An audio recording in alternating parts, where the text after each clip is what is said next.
Tuhan Allah menentang semua Allah yang palsu. Semua Allah yang disembah oleh orang-orang Mesir pada masa perbudakan bangsa Israel itu palsu semua. Kekalahan mereka itu menunjukkan bahwa Allah mereka tidak mampu melakukan apa-apa. Dan karena itu jangan prioritaskan yang itu, orang yang palsu, yang tidak mampu membuat apa-apa, yang tidak punya kuasa, yang tidak tahu ada kapan.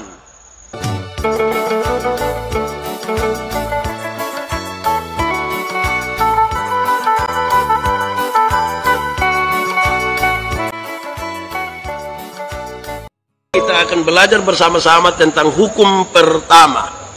Karena itu pembacaannya terambil dari Keluaran pasal 20 ayat 2 sampai 3. Keluaran pasal 20 ayat 2 sampai 3 firman Tuhan berkata, "Akulah Tuhan Allahmu yang membawa engkau keluar dari tanah Mesir, dari tempat perbudakan. Jangan ada padamu Allah lain di hadapanku." Demikian firman Tuhan. Berbahagia setiap orang yang mendengar firman, memelihara dan melakukan dalam hidup setiap hari. Shalom. Baik saudara-saudara, di malam hari ini kita akan belajar tentang 10 hukum. 10 hari ke depan ini kita belajar 10 hukum. Sekedar juga untuk mengingatkan, jangan sampai kita lupa hafal 10 hukum. Masih ingat kok 10 hukum Tuhan kok, hukum itu? Jangan sampai lupa. Anak-anak SMP, SMA sekarang ini 10 hukum dong tidak ingat lagi, tapi artis Korea dong ingat. Ini yang saya pusing ini. Tertahu dong hubungan keluarga karmana. Sampai dong masih ingat yang Korea, tapi yang 10 hukum dong tidak ingat. Baik saudara-saudara, hukum yang pertama ini, jangan ada padamu Allah lain di hadapanku. Saya kira ini menjadi sesuatu yang utama sekali. Kenapa saudara-saudara? Yang paling utama itu adalah seluruh tindakan manusia. Seluruh tindakan manusia itu sebenarnya adalah dua kata pertama dari hukum itu. Mestinya seluruh tindakan manusia itu dibangun di atas ini dua kata pertama dari hukum ini. Dua kata pertama itu tertulis, "Akulah Tuhan." Akulah Tuhan. Kata akulah Tuhan itu penting sekali saudara-saudara. Sebab apa? Tidak ada satupun makhluk di dunia ini yang seperti Tuhan. Dan karena konteksnya adalah bangsa Israel, maka bangsa ini setelah 430 tahun ada di perbudakan di Mesir, akulah Tuhan itulah yang membawa mereka keluar dari Mesir, tanah perbudakan itu, ke Kanaan, kota satu tanah yang penuh berkelimpahan susu dan madu. Sehingga kemudian semua orang yang bertindak, mengatakan apapun atau berpikir apapun, mestinya dibangun di atas landasan berpikir ini, akulah Tuhan. Tuhan yang turut bekerja. Tuhan yang ada dalam masa-masa kehidupan kita tiap-tiap waktu. Tuhan yang tidak pernah meninggalkan kita. Tuhan yang tetap setia saudara-saudara. Tuhan itu dalam konteks bangsa Israel, Tuhan itu membebaskan bangsa Israel dari perbudakan 430 tahun di Mesir. Tuhan membawa mereka pada sebuah peristiwa, dan yang paling diingat itu adalah Paskah itu.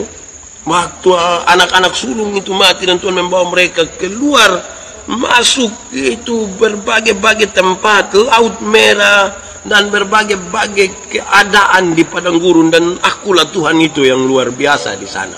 Nah, untuk hukum yang pertama ini saudara-saudara, untuk hukum yang pertama ini, saya ingin mengajak kita untuk merenungkan hanya 4 hal, supaya coba kita ingat baik-baik. Jangan sampai kita tidak mendasarkan diri kepada akulah Tuhan, tetapi sekaligus juga kita justru tidak memahami, sekaligus tidak menjalani kehidupan sebagaimana yang dirindukan oleh Tuhan dalam hukum ini, saudara. Apa itu? Bagian yang pertama, saya ajak kita untuk merenungkan dengan baik dan berpikir ulang tentang satu kalimat pendek ini. Akulah aku. Sekali. Akulah aku. Kenapa kok hukumnya jangan ada padamu Allah lain di hadapanku? Tapi saya mulai dengan membawa kita memahami kalimat pendek ini, pernyataan akulah aku. Saya kira kita ingat sekali saudara bahwa ketika Musa pertama kali berjumpa dengan Tuhan Allah, ia mendesak untuk mengetahui nama Tuhan itu seperti apa. Itu Musa pun kerinduan begitu. Ketika dia berjumpa dengan Tuhan, dia mau tahu, Tuhan, beta mau panggil apa, saya mau sebut apa. Dia mendesak mau tahu itu. Ini ibarat ketika kita berjumpa dengan orang itu, yang paling pertama kita mau kenal itu dia pun nama toh. Kita kan laki-laki ketemu nona itu kan kita tanya, nona nama siapa? Sekarang dong rubah sedikit, nomor WA duluan. Tapi biasanya tuh tanya nama duluan, tinggal di mana, macam-macam saat itu modus ya. Tapi Musa waktu itu memang tidak modus. Musa waktu itu benar-benar mau tahu nama Tuhan itu seperti apa. Selama berabad-abad umat Israel menyebut Allah Dia yang tanpa nama. Mereka menyebut Allah itu tanpa nama. Makanya ketika Musa berjumpa, Musa mau tahu ini nama apa itu, saudara. Dan ini saya kira penting. Tetapi nama Allah itu sesungguhnya penting, karena itu memang mesti dijelaskan bagi kita semua. Sebab menggambarkan siapa Allah itu dari namanya. Makanya Tuhan Allah menjelaskan, Akulah Aku, Akulah Aku.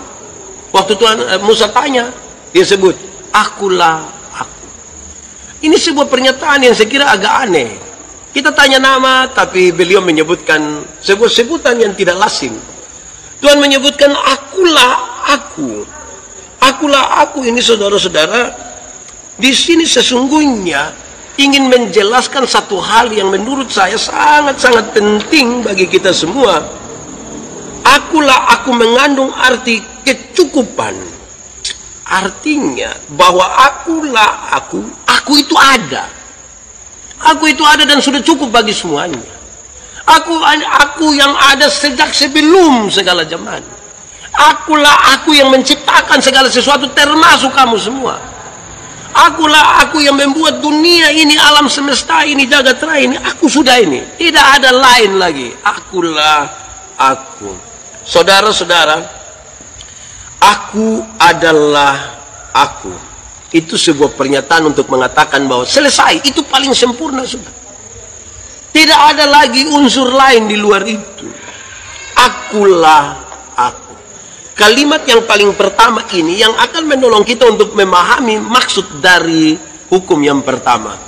Jangan ada padamu Allah lainnya di hadapanku. Nah, karena tadi saya janji kita akan mempelajari 4 hal tentang hukum yang pertama ini, maka setelah kita paham betul tentang Akulah Aku, Aku adalah Aku, maka sekarang di bagian yang kedua saya ajak kita untuk memahami sebuah pernyataan pendek di depan dari hukum itu adalah Akulah Tuhan.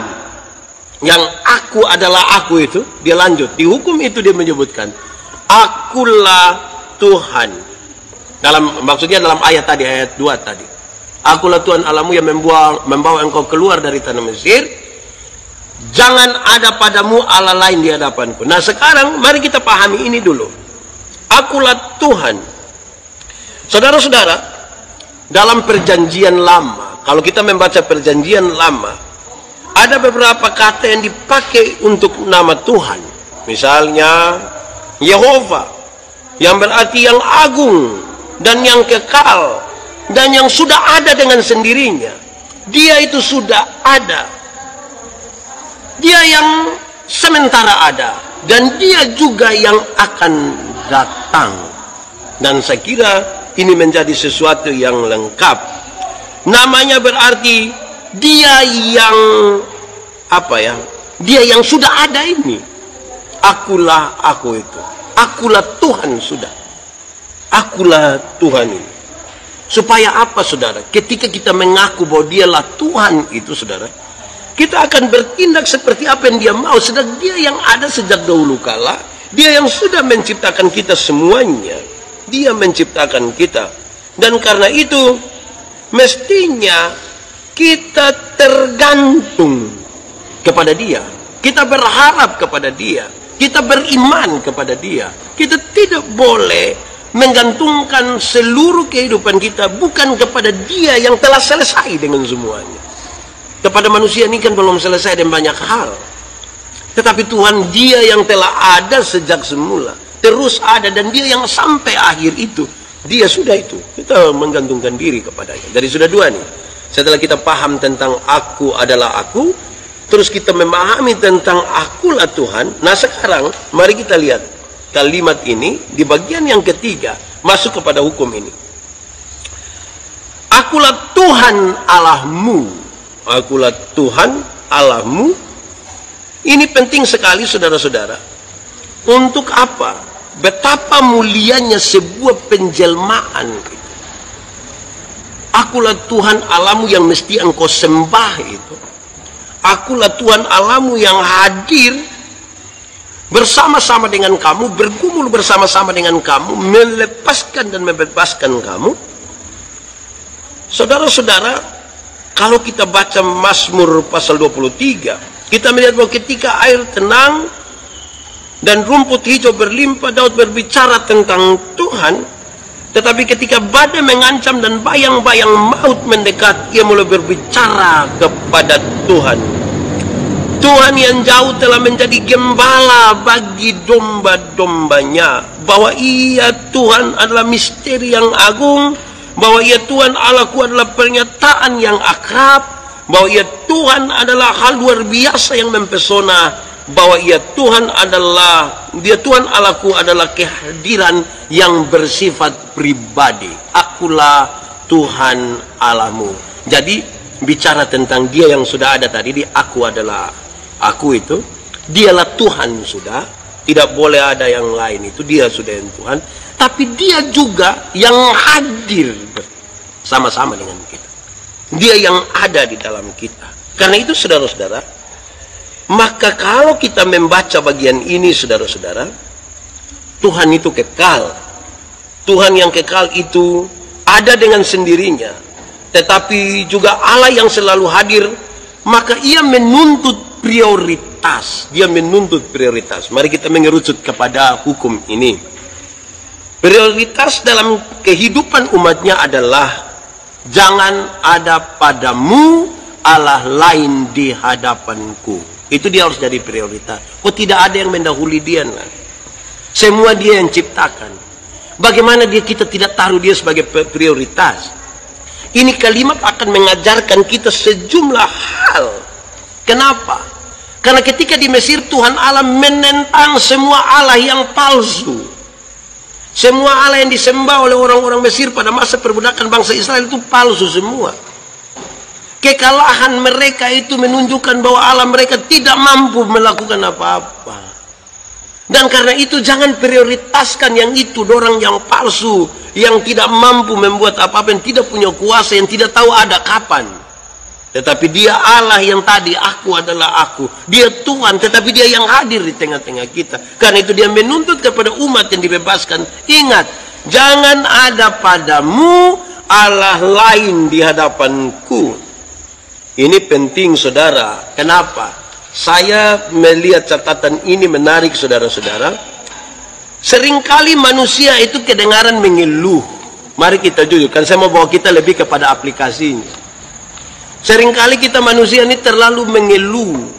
Ada makan juga mengeluh. Ada tidur juga mengeluh. Panas juga mengeluh. Hujan juga mengeluh. Ada istri juga mengeluh, tidak ada istri juga mengeluh. Nah, semua kita mengeluh habis, maksud apa? Saya catat di sini saudara-saudara, seringkali manusia itu mengeluh bahwa kadang-kadang saya sudah berdoa, saya sudah coba memeluk agama, saya sudah coba mengikuti ini itu, tapi sepertinya mengalami kekosongan. Saya tidak mendapatkan apa-apa, sepertinya kosong sekali. Ini kan sepertinya kita masih mencari-cari kan. Sepertinya kita belum menemukan apa-apa. Bahkan ada orang yang bisa dari satu gereja pergi gereja yang lain, dia semacam mencari-cari sesuatu. Saya ingin menyatakan satu hal ini.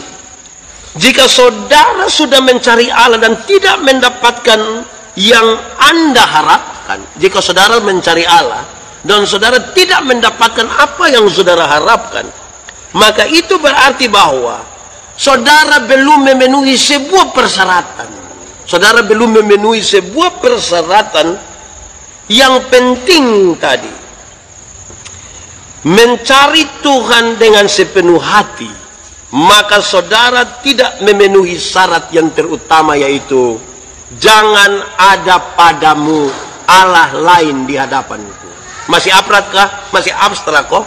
Masih belum bisa dipahami dengan baik. Saya kasih penjelasannya kira-kira begini. Jika syarat ini, jangan ada padamu Allah lain di hadapanku, itu tidak begitu penting dalam kehidupan kita setiap hari, saudara, maka saudara tidak akan memperoleh apa-apa daripadanya. Saudara dan saya tidak akan pernah memperoleh apa-apa daripadanya. Tuhan Allah berjanji akan menyatakan dirinya hanya kepada mereka yang mencari Dia dengan sepenuh hati.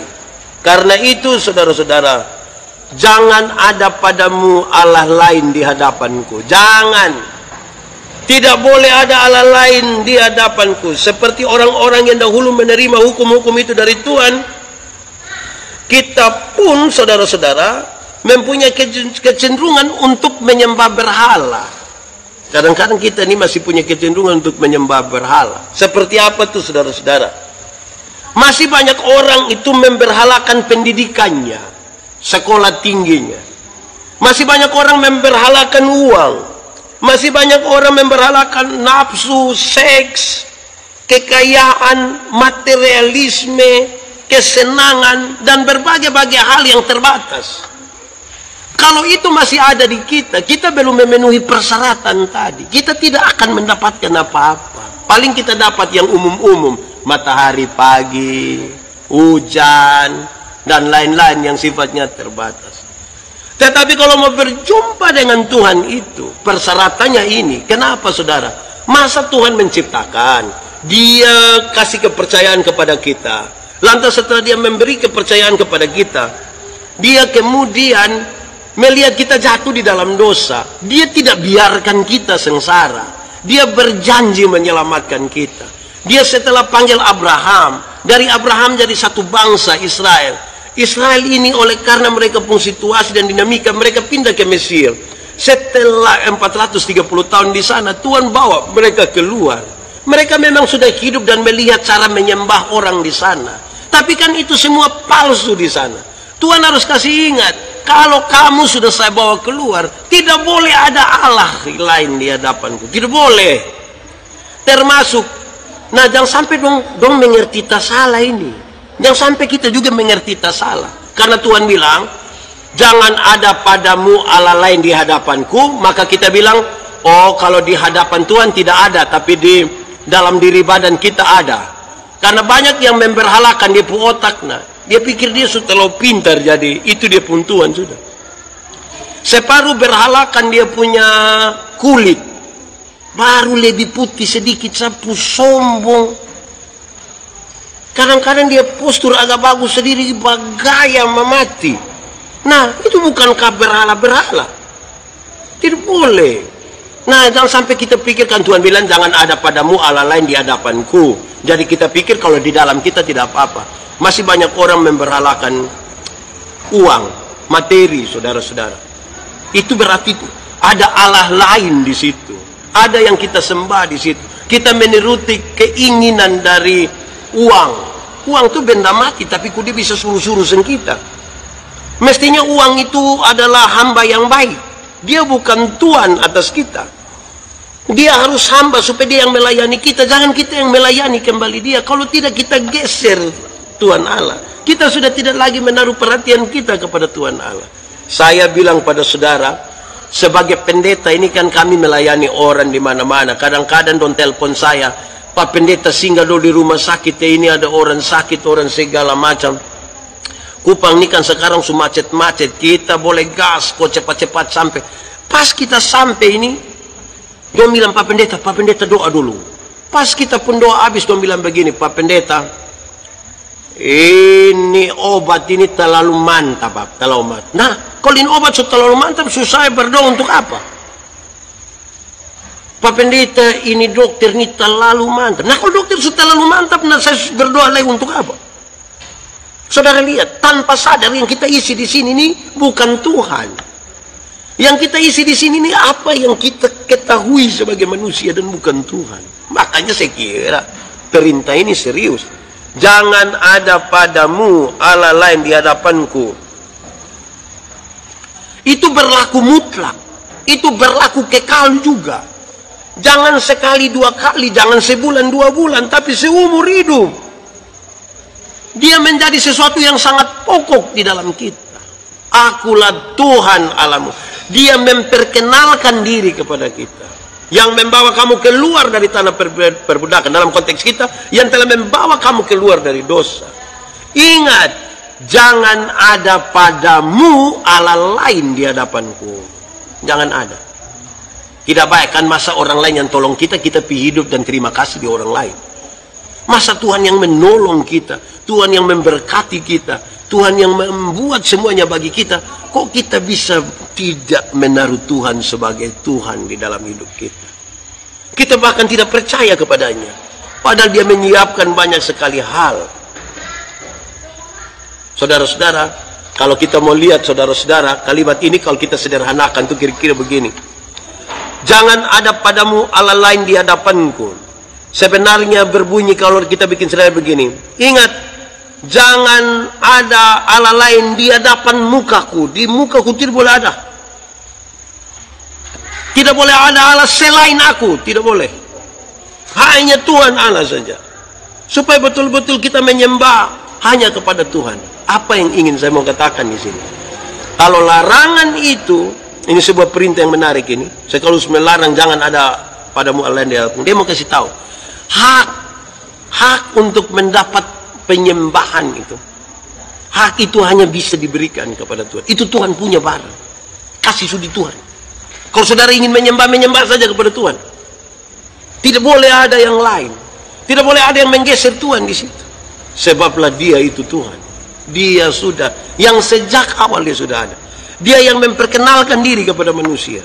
Bukan Musa, bukan Israel yang pergi mencari Dia, tapi Dia sudah. Makanya pembacaan ini dimulai dari Akulah Tuhan Allahmu, dikasih tahu, yang membawa engkau keluar dari Mesir, dari tanah perbudakan. Karena itu, ingat, jangan ada padamu Allah lain di hadapanku. Dia sudah Tuhan, ada sejak semula. Aku adalah aku. Sudah selesai, sudah ada, terus ada, nanti sampai yang paling akhir. Tidak akan pernah selesai Allah itu. Kalau Dia tidak pernah selesai, sudah tidak ada lagi yang lebih dari Dia. Bahkan Dia melarang jangan lagi di situ. Lalu kenapa kita tidak sepenuh hati berharap kepadanya? Kenapa kita tidak sepenuh hati menyembah kepadanya? Kenapa kita tidak takut akan Tuhan? Saya kira itu pertanyaan-pertanyaan reflektif bagi kita semua, saudara-saudara, supaya kita mengingat bukan saja menghafal hukum pertama ini, tetapi sekaligus kita menghidupinya dalam hidup kita. Dia luar biasa, memperkenalkan diri, membebaskan. Dan Dia mau supaya kita tahu Dia punya otoritas luar biasa. Supaya kalau kita mau menyembah, hanya menyembah kepada Tuhan. Jangan menyembah pada kita sendiri atau orang lain. Jangan menyembah kepada yang mati-mati itu. Uang itu benda mati, material itu barang mati semua. Menyembahlah kepada Tuhan. Kita materi ini ya bisa orang juga ya, tapi kadang-kadang kita nih hari Minggu saja kita kasih tinggal hanya untuk mencari uang. Saya tidak ingin mengatakan bahwa uang itu tidak penting, saudara. Saya bukan mengatakan begitu. Tapi mata hanya tertuju kepada berkat dan lupa sumber berkat itu pelanggaran terhadap permintaan Allah atas kita. Tetap setia, saudara. Jangan lupa, jangan ada padamu Allah lain di hadapan. Mungkin kita sudah menjadi orang Kristen. Mungkin kita sudah mau menyembah Tuhan, tetapi pikiran-pikiran kita nih masih melekat dan masih menyembah kepada apa yang juga dunia ini cari. Jangan biarlah kita tetap satu di dalam Tuhan. Nah, hukum pertama ini nanti punya hubungan sekali dengan hukum yang kedua. Besok malam kita akan belajar bersama hukum yang kedua. Setelah Tuhan mengatakan, ingat, jangan ada padamu Allah lain di hadapanku, Dia akan lanjutkan lagi. Supaya kemudian itu dia menjadi sebuah kesatuan. Semoga dengan pemberitaan firman malam hari ini, kita makin dikuatkan. Tuhan Allah kita luar biasa. Dia yang tadinya kita tidak tahu, Dia begitu jauh, Dia memperkenalkan diri dan Dia datang dekat dengan kita. Dia bekerja malah, Dia bukan datang dekat dan diam-diam, Dia bekerja. Dalam perkenalan diri itu Dia kasih tahu, Dia telah mengerjakan penciptaan itu, termasuk kita semua. Masa Dia sudah melakukan semuanya, lantas Dia minta, ingat, jangan ada padamu. Kita jangan omong sampai Tuhan. Kita pacaran saja, kita menikah saja, dia bilang ingat, tidak boleh ada laki-laki lain, tidak boleh. Ingat, tidak boleh ada perempuan lain. Ingat, jangan ada dusta di antara kita. Ingat, tidak boleh ada orang ketiga di kita. Kan ini baru pacaran sana. yang kita baru dapat di punggung hati yang belum tentu utuh juga. Nah, Tuhan yang sudah menciptakan, memilih arah, menyertai, mestinya saudara, dia menjadi yang prioritas, supaya waktu kita menyembah, kita hanya menyembah kepada Tuhan Allah. Tuhan memberkati kita.